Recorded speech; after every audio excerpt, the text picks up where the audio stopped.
Class নং 3 basic step of simulation with example. এগুলো যদি আমরা এক্সাম্পল যদি চাই তাহলে লিখবো, নাহলে শুধু স্টেপ লিখে আসবো।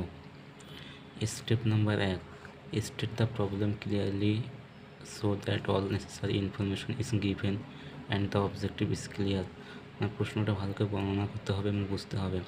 এখানে একটা উদাহরণ দেওয়া হয়েছে যে 2 even match cricket teams play each other for a series of 7 games. Estimate the probability that the team won will the series by winning at least 4. তার মানে ধরে নেওয়া হয়েছে যে দুটো টিমের মধ্যে টিম 1 4টে জিতবে আর কি। তার মানে অ্যাটলিস্ট এখানে ধরা হয়েছে আর কি। তাহলে step number 2, define the sample events that form basis of simulation. তার মানে এখানে কী স্যাম্পল ধরে নিচ্ছি এটা আর কি বোঝাচ্ছে। The 7 games for a series of 7 simple events of each other and can be simulated easily. তার মানে এখানে 7টা গেম আর কল্পনা করে নিচ্ছে আর কি।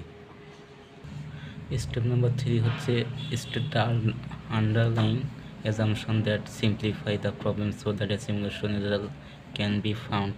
তাহলে এখানে বলতেছে কোন কোন জিনিস এবং কল্পনা করে নিচ্ছে এটা বোঝাচ্ছে এখানে।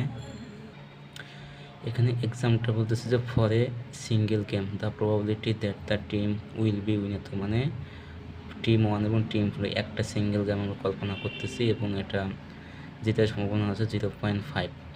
এবং তারপর হচ্ছে the outcome of any event is not affected by the outcomes of the previous games. মানে অন্য কোনো গেম এখানে প্রভাব ফেলতে পারবে না।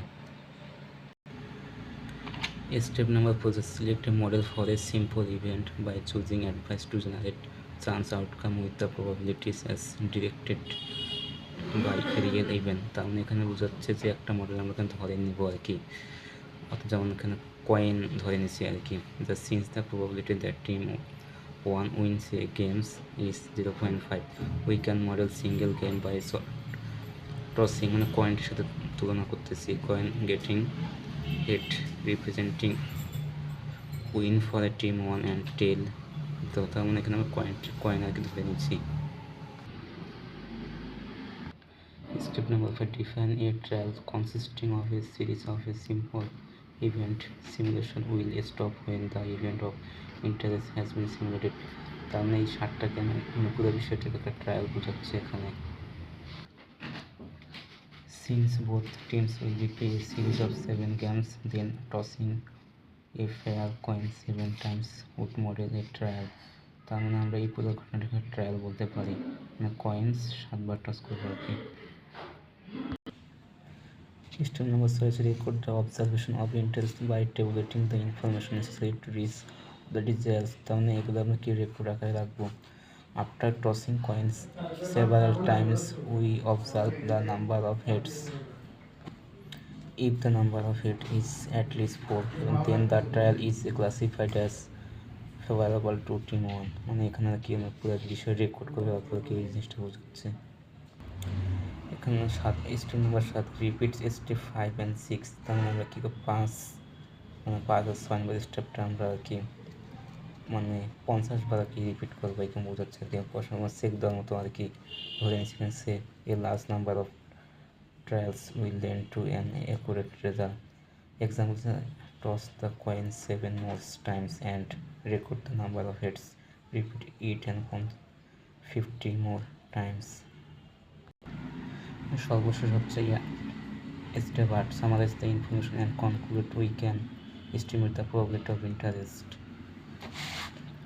তবে দেখি by number of trials favourable to a the total number of trials in experiment.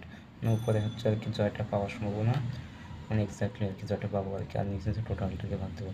Example, we can estimate that probability that and the team 1 will win at least 4 games by evaluating the number of trials favorable to team 1, the total number of trials in the experiment। মানে দুটো টিমের মধ্যে team 1 এর ক্ষেত্রে আমি সম্ভাবনা এখানে দেখবো, আর নিচে হচ্ছে পুরোটা কি ভাগ টিম 1 এবং টিম 2। এখানে উদাহরণ হিসেবে এখানে হচ্ছে যে 5টা গেমের মধ্যে ট্রায়াল ধরা হয়েছে আর কি। যে এখানে ডাব্লিউ দ্বারা হচ্ছে অস্ট্রেলিয়া এবং এল দ্বারা হচ্ছে ইংল্যান্ড। তার মানে এই এই পুরা যে অংশটা এটা পুরাটাকে একবার বলতেছে ট্রায়াল। তোমার সাপোজ টিম 1 মনে করতে হবে হচ্ছে অস্ট্রেলিয়া 5 বার জিতছে, আর হচ্ছে ইংল্যান্ড মনে করে 2 বার জিতছে, 5 দিয়ে 7 বার। এটা লেখার প্রয়োজন, জাস্ট বোঝার ক্ষেত্রে লিখছি।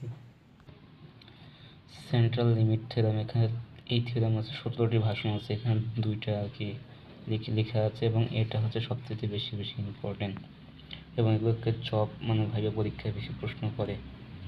আর নেক্সট ভিডিওতে আমরা এই ম্যাথটা নিয়ে আলোচনা করব।